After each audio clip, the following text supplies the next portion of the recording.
여러분 반갑습니다. 미술 선생님 장미소입니다. 여러분 깜짝 놀랐을 텐데 선생님이 뭔가 이제 설명을 하려다 보니까 PPT에 담기에는 너무 내용이 많고 말로 좀 설명을 해야 될 것 같아서 이렇게 직접 영상을 찍게 되었습니다. 그런데 선생님이 조금 깜짝 놀란 건 선생님 너무 예쁘죠 지금? 귀엽고 깜찍하고 선생님이 선생님 얼굴을 가지고 캐릭터를 하나 만들었는데 그게 영상이 안 찍히더라고요. 그래서 이게 기존에 있는 캐릭터 중에 제일 멀쩡한 캐릭터를 가지고 왔습니다. 선생님하고 이미지가 너무 다른데 일단 그냥 알아서 봐주시면 되겠습니다.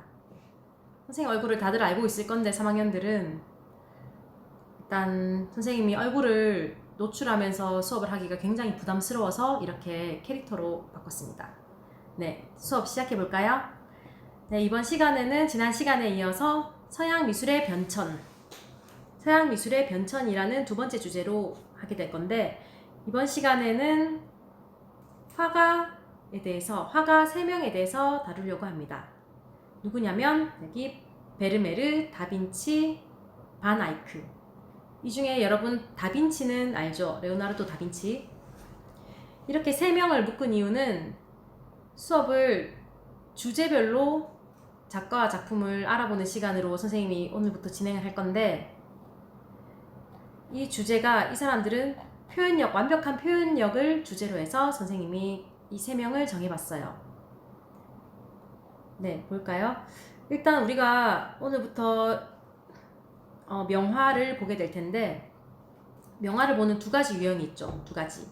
뭐냐면 미술을 굳이 알고 싶고 미술에 대해서 좀 이 작품에 대해서 알고 싶다 이런 충동을 느끼는 부류가 있고 하나는 애초에 명화고 뭐고 미술이고 뭐가 잘 그렸는지도 모르겠고 전혀 관심 없는 그런 사람들이 있어요. 여러분들은 무슨 유형인가요? 네, 두 번째.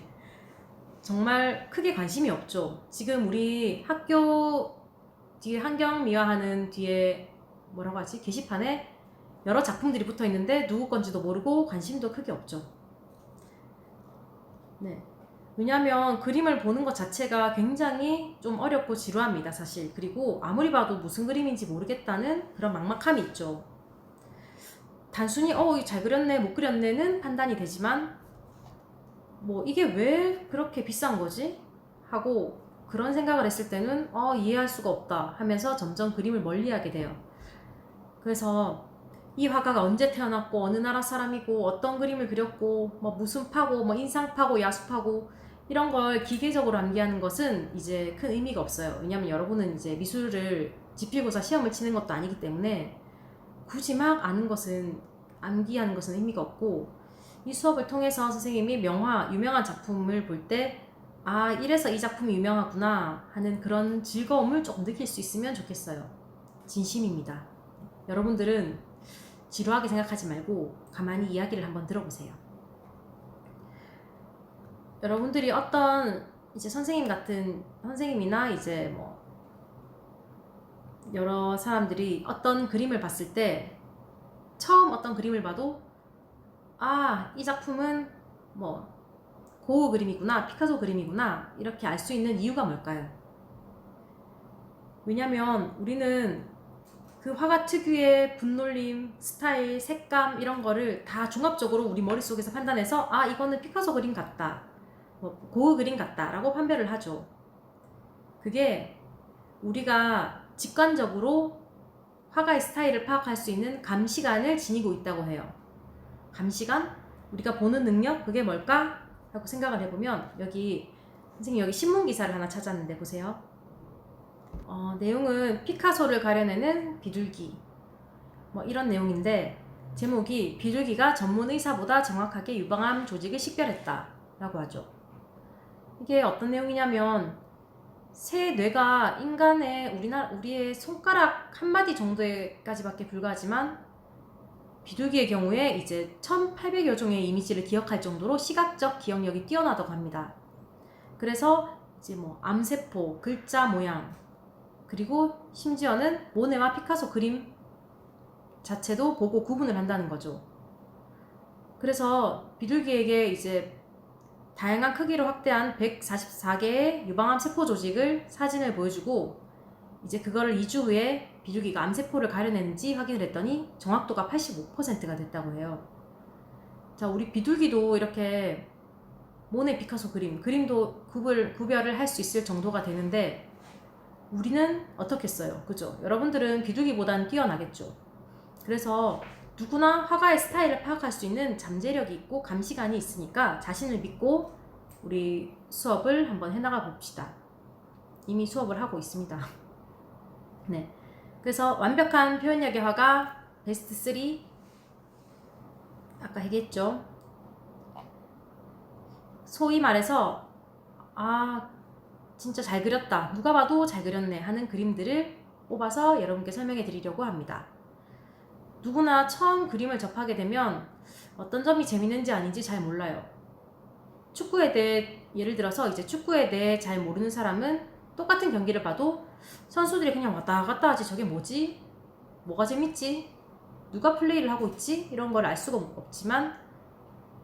수가 없어서 우리가 집중력이 조금 떨어지게 되죠. 사실 선생님도 축구를 잘 몰라요. 그래서 예를 들어 이제 메시, 박지성처럼 좀 뛰어난 실력을 가진 선수가 딱 들어가면 와, 잘하긴 잘하네 하고 흥미가 생기는데 그냥 봤을 때는 사실 잘 모르겠어요.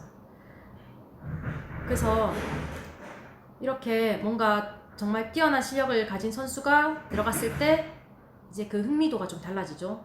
그림도 마찬가지예요. 우리가 컵 안에 있는 물을 그린다고 생각해 봅시다. 그런데 실제로 눈앞에 물이 보이듯이 실감나게 그린다면 우리는 우와, 진짜 잘한다 라고 생각하겠죠. 그래서 훌륭한 작품의 기본은 누가 뭐라고 해도 그림이 얼마나 사실적이냐 하는 데 있습니다. 일단은 그래서 첫 번째 화가 얀반 에이크에 대해서 한번 알아보겠습니다. 얀반 에이크 작품 보이죠? 이 작품은 아무리 확대해도 흔들리지 않은 치밀함을 갖고 있어요. 이 그림을 이제 줌으로 확대를 해도 그림이 흐트러짐 없이 정말 완벽하거든요. 실제 사이즈는 조금 작은데 매우 치밀하게 구성이 되어 있어요. 이 작품 제목은 아르놀피니의 결혼이라는 작품입니다. 제목에서 알 수 있듯이 한 쌍의 남녀가 결혼을 하고 있고 우리가 그림을 딱 봤을 때 어떤 게 느껴지나요?